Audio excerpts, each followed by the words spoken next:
Seja bem-vindo ao Olhar Indiscreto, o programa que dá a conhecer personalidades que se dedicam à investigação científica e ao conhecimento. O convidado de hoje é o biólogo marinho Filipe Alves, que se tem dedicado ao estudo de cetáceos e não só, mas particularmente a cetáceos. Bem-vindo ao Olhar Indiscreto, Filipe Alves. Porquê é que se diz que as baleias, mas muito em especial os golfinhos, são, enfim, dos animais mais estimados do mundo? Por que será? Obrigado pelo convite, Paulo. É verdade, são consideradas espécies bandeira, assim se pode dizer, porque são espécies muito importantes para a conservação de todo o ecossistema. É muito fácil cativar a atenção de uma criança ou até de um adulto, se falarmos de um golfinho ou de uma tartaruga ou de um tubarão, do que se estivermos a falar de seres microscópicos, muito pequeninos, mais difícil de passar a mensagem.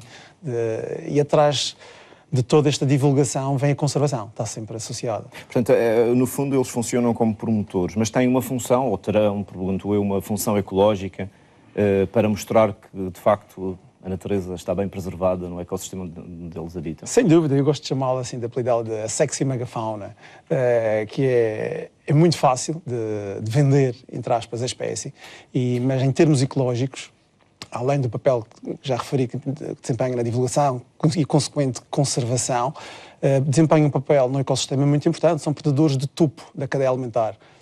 E se estão afetados, todo o ecossistema será afetado. Eles desempenham um papel muito importante em manter o equilíbrio. São um indicador, ou fornecem indicações? São bioindicadores, sem dúvida, sem qualquer dúvida. Porquê é que, no seu caso, este interesse pelos cetáceos também foi por causa de serem a tal sexy megafauna que diz que eles representam? E porquê é que eu comecei um bocado... É verdade, eu desde cedo, um bocado motivado desde o meu pai, que me empurrou-me para o mar, assim dizendo, tinha um pequeno veleiro e não é por acaso, tanto eu como a minha irmã, que somos biólogos marinhos. E acho que desde cedo estava já um bocado já predestinado que era o que queria ser. Queria ser biólogo marinho, nunca tive muitas dúvidas quanto a isso. Mas dentro disso podia ter sido peixe? Exatamente, e nunca pensei em vir a trabalhar com cetáceos. Até quando entramos para a universidade costumamos gozar, trabalhar com cetáceos, eu já gosto, olha mais um que vem para aqui pensar que eu já gosto. E é o que todos querem. É o que todos querem. Comecei por trabalhar os primeiros 3 anos à lupa, fazia muito mergulho, fazia recolhas, trabalhava com os bentos, macrobentos e meiofauna também, animais que são vistos à lupa, grande parte destas espécies, pelo que depois disse chega. A graduação estava a aumentar, disse não é isto que eu quero fazer, foi muito enriquecedor a experiência, a trabalhar na Universidade do Algarve, onde comecei a minha carreira de investigação, aprendi muito, mas depois quis dar o salto, não propriamente já trabalhar com cetáceos, mas surgiu a oportunidade de trabalhar como observador na área das pescas, no Canadá, e observava muitos cetáceos, aves, cetáceos também.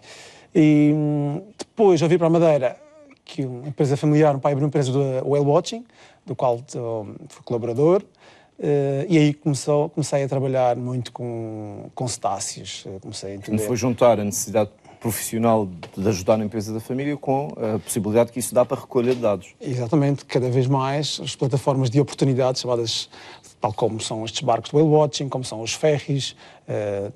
Atualmente temos observadores, através do Observatório Oceânico da Madeira, que recolhem dados nos ferries e também nas plataformas dos barcos do Whale Watching. Não só nesta empresa, como noutras, temos protocolos de colaboração que permitem recolher dados de forma regular e contínua, que seria difícil de outra forma.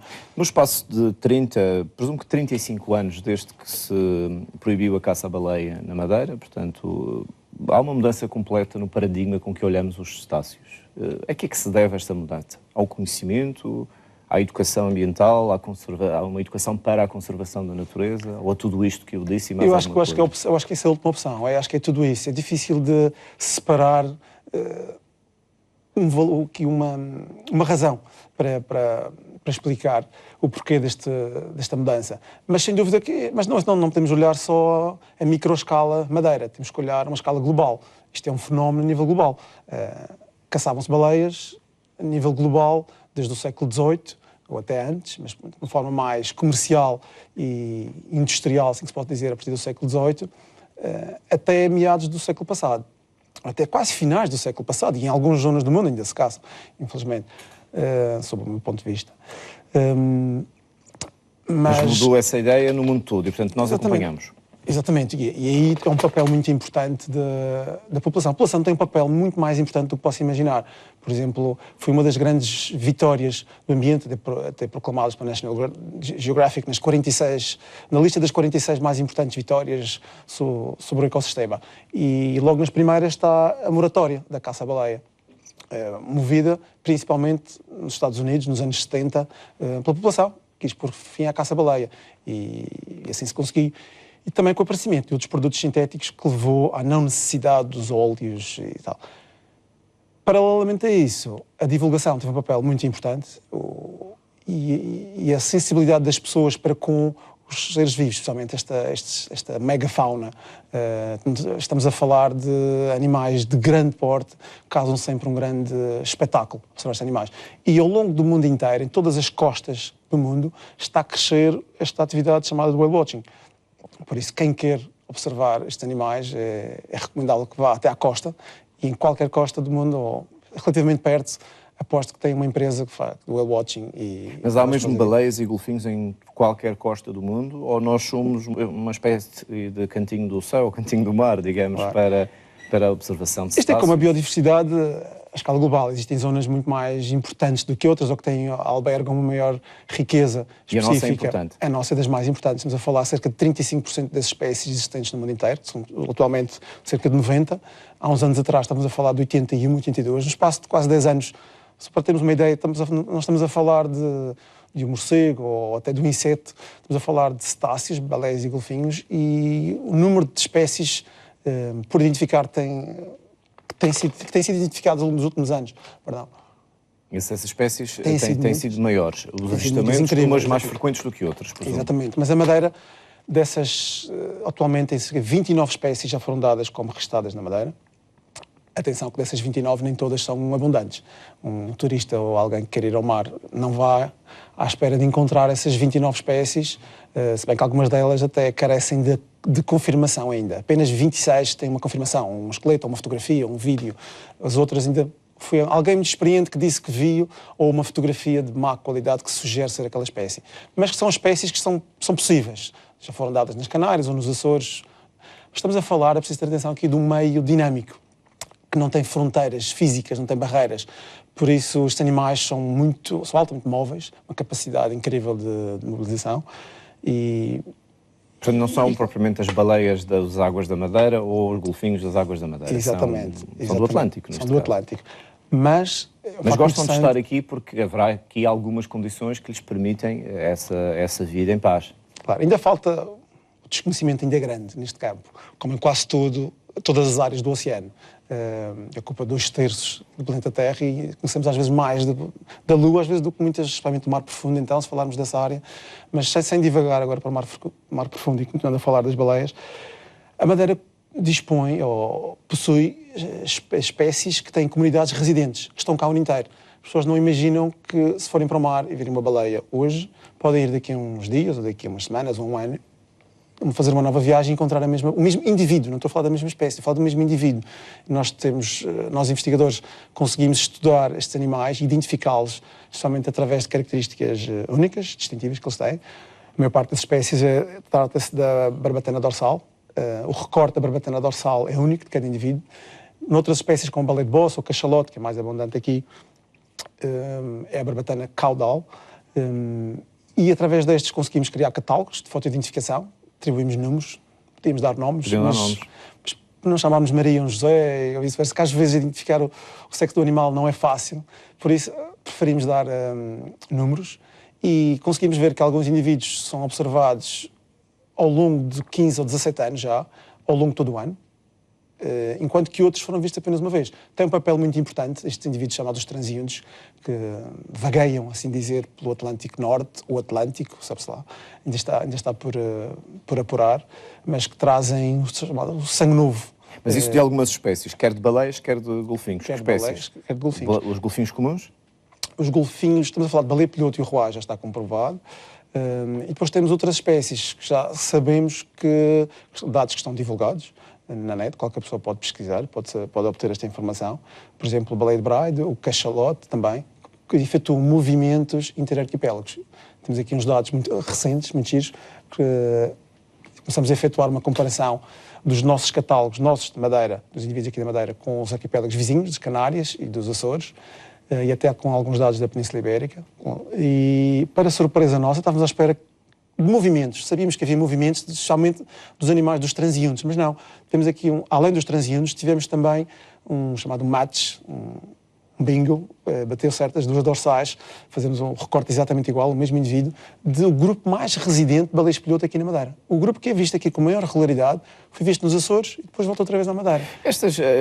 Portanto, a capacidade de deslocação é grande e a velocidade a que se deslocam é grande também. Às vezes dá a ideia que as baleias estão sempre na sua vida, portanto, calmamente, não querem nada connosco. Quando as vemos a partir de uma embarcação, elas parece que permanecem na sua vida normal, ao contrário dos golfinhos, que são muito curiosos e vêm à procura da interação com os seres humanos. Exatamente. Mas são rápidos, os golfinhos parecem mais rápidos e as baleias menos rápidos. São animais com uma grande capacidade. Em termos de velocidade, por um artigo que saiu há uns anos atrás, que se chama Cheetahs of the Deep Seas, para falar da baleia-espelhota em particular. Compara as baleias-espelhota às cheetahs, que são um animal mais rápido, que é face à terra, mas o terrestre. Mas isto em apneia, mergulhos a 1000 metros de profundidade, efetuam sprints para caçar as suas presas. Isto é uma tática desta espécie. Outras, como por exemplo o cachalote, não consegue fazer estes sprints, mas faz mergulhos mais longos. Cada espécie tem a sua tática para caçar e tem que ser diferente das outras também, porque se vivem todas no mesmo nicho ecológico, ou seja, na mesma profundidade, se caçam nas mesmas profundidades ou a mesma distância à costa, iria haver ali uma competição que algo ia ficar prejudicada. E as espécies por si acabam por encontrar o seu lugar no ecossistema, no seu nicho, o seu próprio nicho. Mas estamos a falar de grandes migrações, por exemplo, as baleias de barba, chamadas grandes baleias, baleia azul, baleia de bossa, baleia comum, efetuam migrações, já estão comprovadas, todos os anos. Durante o inverno vão para as zonas dos trópicos para reprodução e durante o verão migram para latitudes elevadas para a alimentação. Efetuam migrações dos trópicos até o Polo Norte, o Polo Sul. Podem aparecer por aqui também? E passam por aqui. Na Madeira usam estas águas como passagem. Recentemente houve aqui um match de, por exemplo, um cachalote visto nos Açores e na Noruega, o mesmo indivíduo. Os golfinhos, por exemplo, o golfinho comum, falou no golfinho comum é a espécie mais abundante aqui na Madeira, pelo menos a mais frequente, mas é curioso porque tem uma presença sazonal muito marcada. Está cá durante o inverno e a primavera, mas durante o resto do ano pode ficar um grupo ou outro residual, mas partem em massa para latitudes mais elevadas. Então é correto dizermos que há efetivamente uma comunidade nas águas da Madeira, portanto circundantes do arquipélago da Madeira, às ilhas do arquipélago da Madeira, ou é melhor dizer que é destes 3 arquipélagos do Atlântico Norte, Canárias, Cabo Verde e Açores? Pois, o chamado home range destas espécies é até onde é que eles vão. Estamos a descobrir, ainda agora estes dados são super recentes, estão a tentar ser publicados estes movimentos interarquipélagos. Podemos falar, talvez, existem animais que vivem associados à ilha, chamamos-os associados à ilha, que não quer dizer que estejam cá, como foi esta surpresa que tivemos com este grupo, do grupo mais residente, visto mais vezes aqui ao longo do ano, foi aos Açores e voltou. Quer dizer, os chamados vivem, não podemos dizer que são exclusivamente da Madeira. Eu acho que a palavra macaronésia para alguns destes indivíduos faz mais sentido. Mas para outros, os transeuntes, que são vistos uma vez em 15 anos ou 17 de investigação, podemos falar talvez do Atlântico Norte. Estas vão de férias ou do Atlântico. Foram de férias. Exatamente. Há muito por descobrir, Portanto, estas espécies, há quem diga, e há ainda algum preconceito, entre os pescadores também, não só, de que eles comem muito e, portanto, parte da implicação nos recursos de pesca pode ter a ver com o regime alimentar destes animais. Isto é verdade? Cada história tem as duas versões. Uma das versões é que estes animais estão a dar cabo do peixe que existe. Uma versão dependendo do lado que interessa. Outra versão é que, mesmo com a remoção destes grandes predadores, como foram algumas espécies, alguns estoques foram levados praticamente à extinção, 99%, por exemplo, da baleia franca, chamada em inglês de right whale, porque era a baleia certa, the right whale to kill. Aqui no Atlântico Nordeste está considerada praticamente extinta. O último avistamento na Madeira foi há 50 anos atrás. De acordo com a IUCN, são necessários 50 anos para considerar uma espécie extinta no local. Para dizer que... No fundo, eles comem muito ou não comem? Exatamente, comem muito, mas mesmo com a remoção destes grandes predadores, o estoque de peixe não aumenta. Foi provado, alguns estudos já provaram isso, que esta relação de retirar os grandes predadores de topo, as presas não aumentam. Por isso, existe aqui uma relação de equilíbrio muito importante. Não é por retirar os predadores que vai ficar mais peixe nos oceanos. Hoje em dia podemos dizer que, fruto de todos os projetos, há aqui vários, alguns dos quais tiveram a sua participação, mas depois destes projetos todos, pode-se dizer que foi possível ter conhecimento suficiente para criar uma espécie de área protegida para os cetáceos, que no fundo regulamenta a própria atividade turística de observação. Isto é verdade? Sim, é verdade. Foi proposta um sítio de interesse comunitário, que futuramente poderá vir até a área protegida da Rede Natura 2000. Agora é uma questão de tempo. É um processo moroso que irá beneficiar, sem dúvida. Isto advém praticamente de uma espécie, do ruás, golfinho ruás, porque na diretiva Habitats, está no anexo 2 da diretiva Habitats, e é a única espécie aqui que temos nas nossas águas que pode ser utilizada para criar este sítio de interesse comunitário. No anexo 2, o que é que quer dizer? Que tem um estatuto de conservação diferente, prioritário em relação a outras espécies. E daí esta espécie foi usada, comprovou-se que as águas da Madeira são muito importantes para o ruás.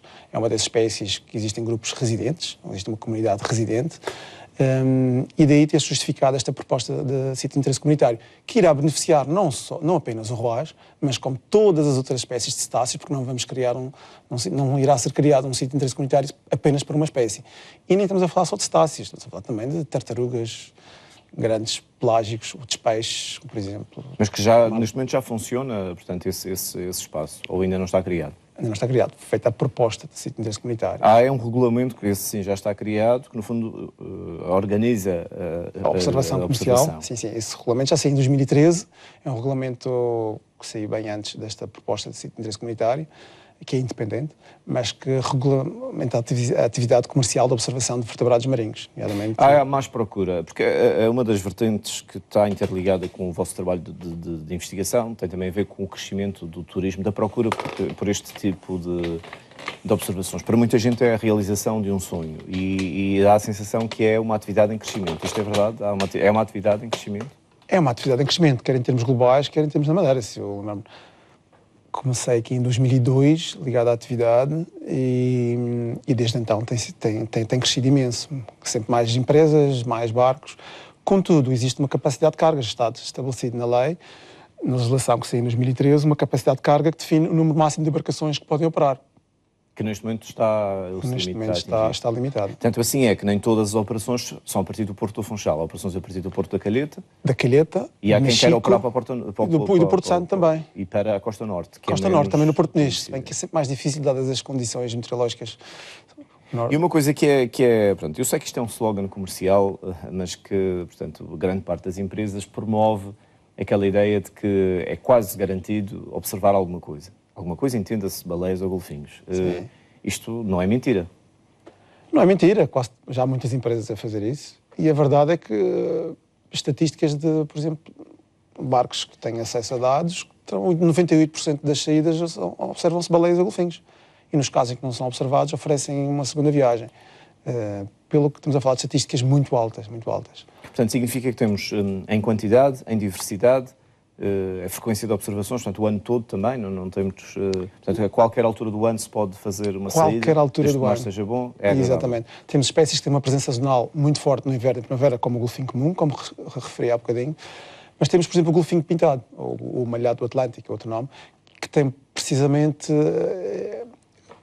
uma presença nas outras duas estações, que é no verão e no outono, que é muito abundante. Para além destas residentes, como o ruás, a baleia-pilhoto. Depois temos a Madeira, está no limite, é o limite sul de espécies, que tem uma distribuição mais a norte, por vezes quando a água é mais fria faz aqui umas deslocações até a Madeira. E Madeira também é o limite norte de espécies que habitam águas mais tropicais. E em funções de águas mais quentes, quando a água fica mais quente, essas espécies podem ser observadas na Madeira. Para além disso, temos ainda as migratórias, as que passam cá, como a baleia azul, baleia comum, baleia de bossa, baleia anã, que são vistas normalmente nas migrações para norte, entre março e abril.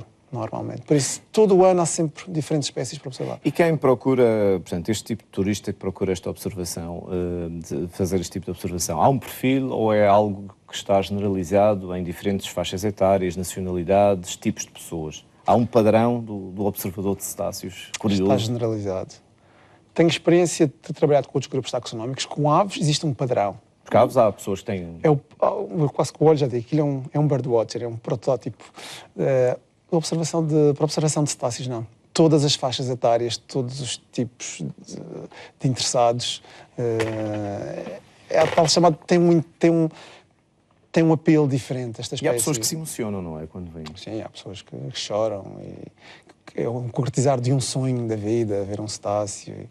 Porque é curioso, e pergunto nessa dupla vertente de biólogo marinho, mas também de homem do mar. Nós às vezes parece que não damos valor a esta proximidade e esta ligação que temos com o Atlântico. No entanto, há pessoas que passam anos sem ver o mar. Confesso que faz-me confusão. Eu posso ser um bocado suspeito, cresci sempre junto ao mar, tive um acesso fácil ao mar. Mas faz-me confusão pessoas não desfrutarem, não usufruírem desta acessibilidade que temos. Quem diz mar diz natureza em geral, a própria montanha também, mas falando aqui do mar, está tão perto e nunca foi tão acessível como agora, acho eu. E o conhecimento também nunca foi tão vasto. Sempre ouvi gente interessada, mas o conhecimento? É o percurso lógico da ciência, estamos sempre a evoluir. É preciso ver que nós viemos aqui, os cetáceos na Madeira, além de uma caça acessória no século XIX, uns navios americanos que passaram por aqui, mas coisas residuais. Houve uma caça à baleia, entre 1940 e 1981, foram caçados cerca de 6.000 cachalotes, espécie-alvo, algumas outras, mas... E até muitas pessoas também nos perguntam, agora existem mais cetáceos? Não sei se existem mais cetáceos, existe uma maior procura, porque se fizermos as contas, 6.000 cachalotes em quase 40 anos, dá uma média de um cachalote a quase 2 dias. Nós não vemos, pelo menos essa espécie-alvo, acredito que tenha sofrido um impacto aqui em termos de estoque dos chamados associados aqui à ilha ou à Macaronésia, assim também, como queiramos dizer, mas se existem mais é sempre difícil de responder a essa questão. Até porque nós não estamos a falar de peixes, portanto a reprodução é feita, é um mamífero, portanto é um de cada vez, tem um filho de cada vez, digamos, uma cria de cada vez, para ser mais correto. Exatamente, estamos a falar de fêmeas que podem ter apenas 4, 5 crias uma vida inteira. E com períodos de gestação longos. 3, 4, 5 anos e atingem a maturidade sexual aos 15 anos, 20 anos. E vivem quanto tempo? Por exemplo, eu sei que um dos seus trabalhos, para irmos também situando no trabalho do doutoramento, foi em baleias-piloto, estrutura populacional, habitat, conservação das baleias-piloto. Deu para estudar estes factores? Sim, deu. Não foi o objetivo, mas da pesquisa que fiz, essa espécie em particular pode viver nos machos ligeiramente inferior, até os 40, 45 anos, e as fêmeas até os 65 anos de idade. Mas existem outras espécies que podem chegar aos 90 e aos 100 anos de idade. E a gestação é quanto tempo? Só mesmo 4, 5 anos? Não, a gestação é muito inferior. A gestação é parecida a um humano, cerca de 9 meses, 10 meses, depende de espécie para espécie. E ao longo da vida pode ter o número de crias possível dentro portanto, da sua maturidade sexual. Exatamente, e pode acompanhar a cria, dependendo, por exemplo, se for a última, pode acompanhar a cria durante 7, 8 anos, sendo se for a última. Se for portanto, há uns cuidados parentais, digamos. Muitos. Estamos a falar, por exemplo, aqui a baleia-piloto, que eu estudei mais. Estamos a falar, elas vivem, são encontradas, além de ser estes grupos residentes, elas vivem em comunidades, em grupos matrilíneos, em que podem estar até 4 gerações num grupo. Grupos médios de 17, 20 indivíduos. Depois, às vezes, os machos dispersam do grupo, tal como os cachalotes também, muito semelhante. Os cachalotes chegam a certa idade, os machos depois dispersam para altitudes mais elevadas. Mas é muito interessante porque encontramos, são animais, por exemplo, se nos recordarmos, e que ainda é efetuado, mas com muito menos intensidade, a captura de um indivíduo, de um grupo destes, para pôr num delfinário, para cativeiro, pode ter um impacto no grupo muito grande. Se estivermos a falar do elemento-chave do grupo, por exemplo, a matriarca do grupo, não sabemos o impacto que pode ter. O mesmo que se passa com as orcas. São retiradas muitas orcas por em cativeiro do habitat selvagem. Cada vez menos agora, felizmente. Mas que impacto é que isto tem na comunidade do grupo onde foi tirado? Estamos a falar de grupos que vivem entre 15, 17 indivíduos. Retirar um pode ser um elemento-chave que é muito grave. Um facto curioso das baleias-piloto que eu gosto sempre de referir é a menopausa está descrito nos humanos e apenas na orca e na baleia-piloto. Ou São as únicas 2 espécies, para além dos humanos, que existe a menopausa numa fase muito antecipada da vida. Por exemplo, até cerca de metade da vida, da longevidade, tem a menopausa. Qual a explicação, um bocado por descobrir qual a explicação para na natureza uma fêmea não conseguir, por exemplo, dar à luz quase até à morte, como na maior parte dos outros seres. Não está explicada a razão de ser... A principal explicação reside talvez no facto de transmissão de valores, cultura. Está cada vez mais na BR a falar este tema. Eles vivem em grupos muito fechados, comunidades, e que transmitem valores, cultura, transmitem esse conhecimento da avó para o neto.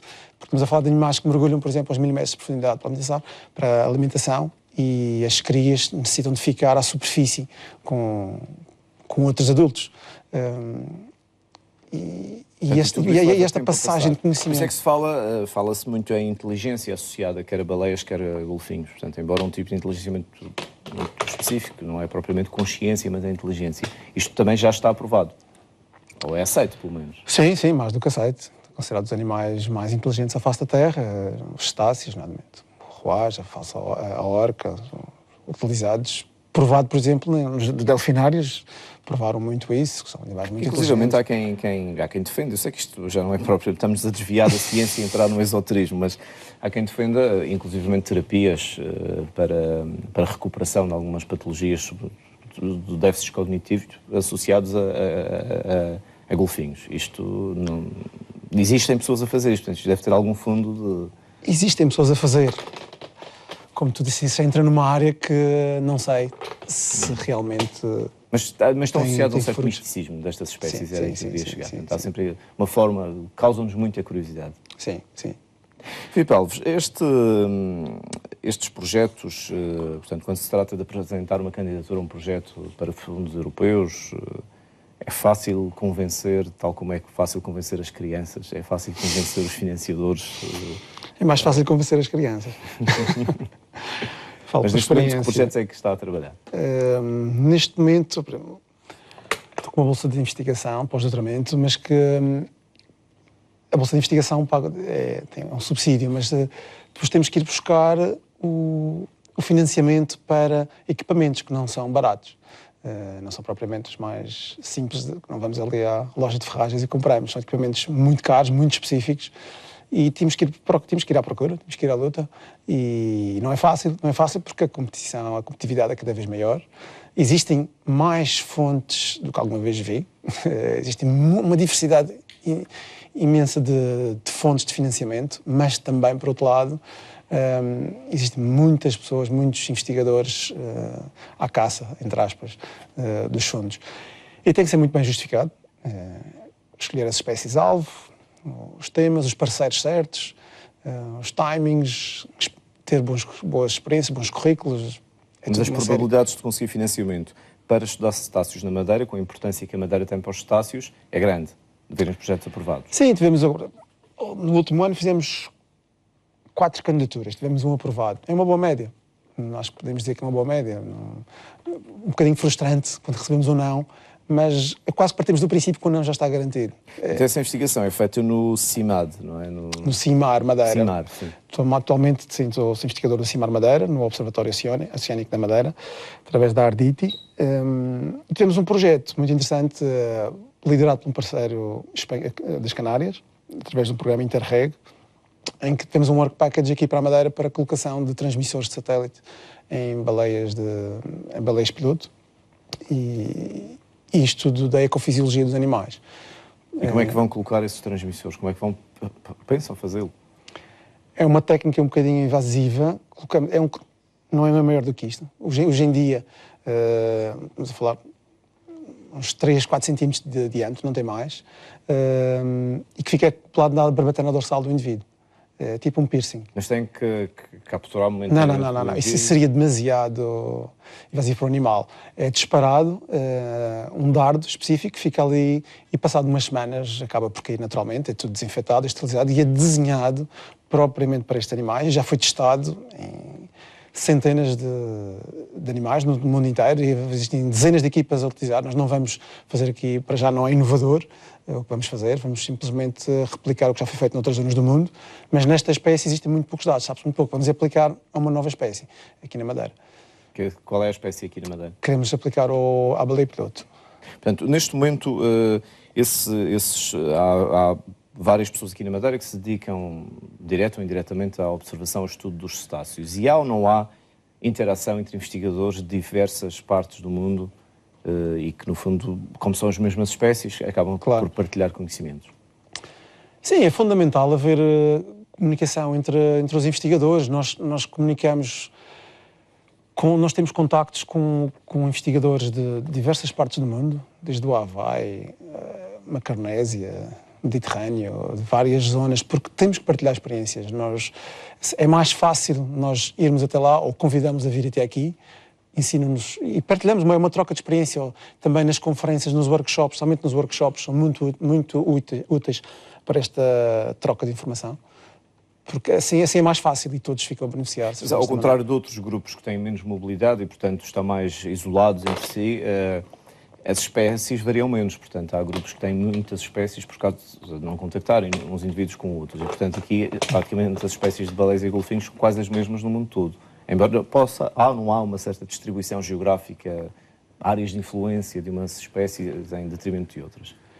Sim, daí claro, estamos a falar de poucas espécies, é verdade. E o estudo que estamos a fazer aqui, por exemplo, com a baleia-piloto, ou com o golfinho roage, ou com a baleia de Bride, por exemplo, outros estão a fazer noutras áreas. E daí começamos a achar, há uns anos atrás, estávamos focados aqui na Madeira. Simplesmente temos aqui umas palas em Madeira. E brevemente começamos a abrir as palas e dizer não podemos focar-nos aqui só aqui na Madeira. Daí esta comparação e esta colaboração com equipas estrangeiras, de Canárias, e aqui dos Açores, Península Ibérica, Mediterrâneo. E vamos começar a expandir a poucos e poucos. Quem sabe daqui a uns dias estamos já a trabalhar do outro lado do Atlântico. É fundamental, só assim é que poderemos compreender a verdadeira dimensão da distribuição destes animais, porque eles não vivem aqui, eles não estão aqui a 3 milhas do sul do Porto do Funchal, de manhã e à tarde e amanhã e depois da manhã. Eles são móveis. Nos projetos de investigação, alguns que fez no Museu da Baleia, quando por lá passou, e outros, um dos fatores que é contabilizado é o tempo, portanto, o tempo de esforço dos investigadores, dos observadores, enfim. Isto é preciso muitas horas e há dias que não se vê nada, não é? Costumo dizer que é ingrato. É muito apelativo trabalhar com cetáceos. É o sonho de maioria, não de todos, mas da maioria dos investigadores ou dos biólogos, quer dizer, principalmente os marinhos. Mas é muito ingrato no sentido que estes animais passam a maior parte do tempo debaixo de água. Não os vemos. A maior parte, há muitos dias regressamos a casa a zeros, assim se pode dizer, ou muitas vezes temos um avistamento, mas não foi possível interagir, não foi possível recolhermos dados, porque os animais são mamíferos, tal como nós têm dias que são muito sociáveis e aproximam-se das embarcações e o mar está de boas condições e conseguimos, o trabalho rende, mas temos outros dias em que, e sabemos disso, e essa frustração já ficou um bocadinho para trás, já começamos a saber lidar com isso. É normal chegar ao Porto sem dados. Fora isso, não é propriamente uma atividade perigosa, porque eles não são animais perigosos. Não são animais perigosos. Especialmente até durante a caça à baleia não existe um único registro de uma morte associada ao lidar com estes animais. Portanto, o Moby Dick é uma ideia ficcionada, não é propriamente uma realidade. Falámos muito de cetáceos, mas esteve também ligado ao projeto dos Ilhéus de Porto Santo, portanto, o projeto LIFE, de recuperação, no fundo, dos habitats das espécies indígenas desses arquipélagos. Em traços muito gerais, o que é que estava em causa ali nos Ilhéus de Porto Santo? Uma degradação dos habitats? Sim, os ilhéus tinham espécies, somente a introdução de espécies invasoras. Foi um grande problema. Os grandes descobridores, há uns séculos atrás, quando passaram por cá, introduziram propositadamente coelhos, cabras e acidentalmente ratos, morganhos, que serviam de alimento. Passavam cá uns anos mais tarde, matavam alguns e tinham alimento. Era uma maneira inteligente. Nessa altura não pensavam em impactos no ecossistema, nem se eram palavras inexistentes. Mas hoje em dia, depois, com o passar dos anos, isso causou uma degradação dos habitats, especialmente destes ilhéus.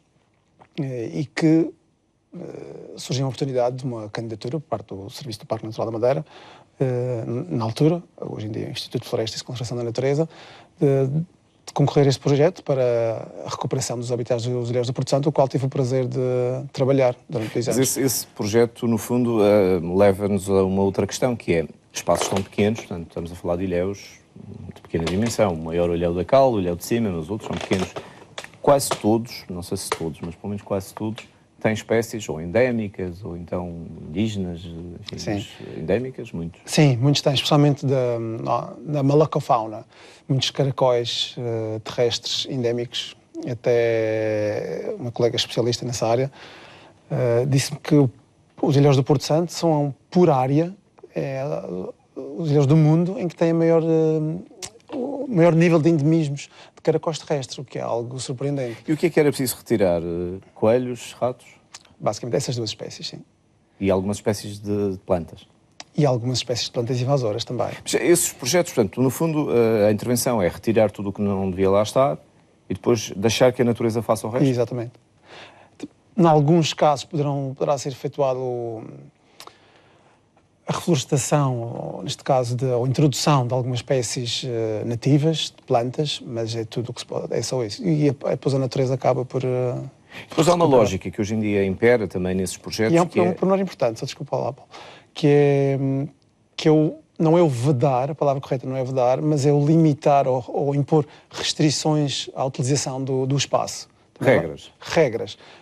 Até é muito importante que a área esteja aberta ao público, cada vez mais. É importante que estas áreas sejam utilizadas pela população para mais facilmente a população poder conhecê-las e assim serem protegidas, mas de outra forma seria difícil também. Nós estamos a falar, isto é exatamente aqui que eu queria chegar, nós estamos a falar de abrir os espaços para a fruição das pessoas, cada vez mais pessoas conhecerem, poderem contactar, tirar partido da natureza. Falando do mar, onde há um cálculo da capacidade, chamada capacidade de carga para a operação das empresas de cetáceos. Mas cada vez há mais ecoturismo, mesmo na Madeira. Estamos a chegar a um ponto em que, mesmo no resto, em terra, nos passeios a pé, etc., vai ser preciso começar a medir essa capacidade de carga e começar a criar regras. Porque isso também causa danos, não é? Não pode ser ilimitado o número de pessoas que fazem um passeio a pé, por exemplo. Sim, não é a minha área de especialização, nem quero entrar por aí, mas sem dúvida que são necessárias regras e cada vez mais, e a Madeira sempre foi um dos pontos fortes e acho que está cada vez mais a apostar no ecoturismo e tem que ser por aí, para nos diferenciarmos de outras áreas aqui bem perto. Mas mesmo no mar, vamos chegar a um ponto em que as empresas de marítimo-turísticas não vão poder fazer mais viagens porque há uma limitação e, portanto, vão ter que deixar clientes em terra ou fazer alguma coisa. Não há hipótese de crescer. E o cliente, se for explicado, o que eu noto é uma consciencialização que também está a aumentar por parte do cliente, não só da parte da entidade que está a tentar impor as regras na área, mas também o próprio cliente está mais consciente e aceita mais facilmente essas regras. Se for explicado, ele é o primeiro a dizer então que não vai, no outro dia. Ou assim. Tal como ela está, a atividade é sustentável, quer para as empresas que dependem economicamente dessa atividade, quer para a sobrevivência dos animais. Como está, é sustentável. E de uma maneira geral, a existência de regras funciona como um fator positivo junto dos próprios clientes? Sim, e os próprios clientes quase eles sentem a diferença. O cliente está mais aberto, está mais atento e hoje em dia com os mídia, um cliente que vem a uma empresa já faz o trabalho de casa, a maior parte dos clientes já faz o trabalho de casa e não vai com uma empresa que tem mais reviews, prefere ir com uma empresa que tem bons reviews, que fazem boas cotações, que é recomendada. E a partir daí é um processo lógico. E mesmo entre elas há uma diferenciação na oferta, ou seja, vendem um produto mais ou menos à volta da mesma matéria-prima, mas diferentes entre si. Sim, há sempre uma outra que tem um produto muito, muito semelhante, que é quase igual, mas há empresas que têm sempre algo diferente. Sim. Filipe Alves, como é que fica? Onde é que está a música nesse dia-a-dia de vida com cetáceos? A música está presente todos os dias. Mas na condição do ouvinte? Na condição do ouvinte, sim. Tive um projeto musical. Foi uma fase, foi uma paixão que tive, desenvolvi, mas o tempo é limitado, só tem 24 horas e foi preciso tomar decisões. Que começou quando a música e acabou quando? 2000 a 2010, basicamente. Portanto, e era sobretudo jazz? Sim, a área do trompete, sim, do jazz foi 2000 a 2010. Antes tinha outros projetos musicais, mas sim, na área do jazz foi mais Depois tornou-se Foi muito importante e deixou-me... incompatível. Sim, a partir de certo ponto tornou-se incompatível gerir tudo. Foi preciso tomar decisões. Mas ainda, portanto, é daquelas coisas que é como andar de bicicleta, não se esquece? Ou ganha-se Mais ou uma certa menos, ferrugem? mais ou menos. Ganha-se um bocadinho de ferrugem, sim. Mesmo que eu queira, não posso chegar aí e começar a tocar como quando parei. E brincar um bocadinho num projeto experimental, se não está nos horizontes, não para já, pelo menos. Sim, isso está sempre presente, está sempre aquela esperança de voltar, mas para já não de forma tão dedicada como fiz no passado. E incutir nos filhos algum gosto pela música, ou pelo menos por Sempre, tocar algum sempre, instrumento? sempre. É sempre importante, tento eu passar sempre, e costumo dizer, a minha filha às vezes já goza comigo que houve música diferente. Das amigas, eu fico contente por isso. Diferente no bom sentido. Diferente das amigas na escola, às vezes ela diz-me isso. Portanto, se calhar daqui a uns anos até vão gostar da música que ela gosta. Mas Cada um para já segue não. o seu caminho, mas claro que eu vou incentivar e ficaria muito contente se seguir a música. É sempre algo... E faz muito, portanto, para transmitir essa paixão, quer pelo mar, quer pela música, quer pela natureza aos seus filhos, ou isso é uma coisa que eles têm, enfim, sofrem influência, é quase inevitável? Eu acho que inevitavelmente eles já estão lá dentro, já estão, sem darem por isso, já me acompanham sempre que possível quando vou para o mar, mas é preciso fazer um esforço também para retirá-los Então, dos ecrãs que puxam. Os ecrãs têm um ímã às vezes e é preciso fazer às vezes um pequeno esforço também. E é por isso que foram acampar nestes últimos dias. Estou a cometer uma inconfidência, foram acampar. É verdade, é verdade, é verdade. E isso foi, eles sentiram muita falta dos ecrãs ou foi até uma iniciativa um pouco deles? Eles às vezes não querem ir. O primeiro passo às vezes custa, mas depois já não querem vir embora. É sempre assim. Ficaria muito chocado se tivesse um filho que não gostasse nada de natureza. Era chocante, talvez. Isto tem que respeitar todas as decisões, mas confidencialmente, sem ninguém estar a ouvir, ficaria um bocadinho triste. Estamos mesmo a acabar. É só quase uma última pergunta, falando de sonhos e de objetivos. Há algum aspecto da vida, do estudo dos cetáceos que gostasse de poder alcançar nos anos que ainda tem pela frente de investigação? Eu costumo dizer que eu abro uma página e fico sempre contente quando vou ler aquela página da ciência, do meu trabalho. E fico contente se conseguir alcançar aquilo. Mas depois, quando eu acabo, sinto aquela frustração que já está, já passou, já sei. Mas isto é a ciência. A ciência é conhecimento.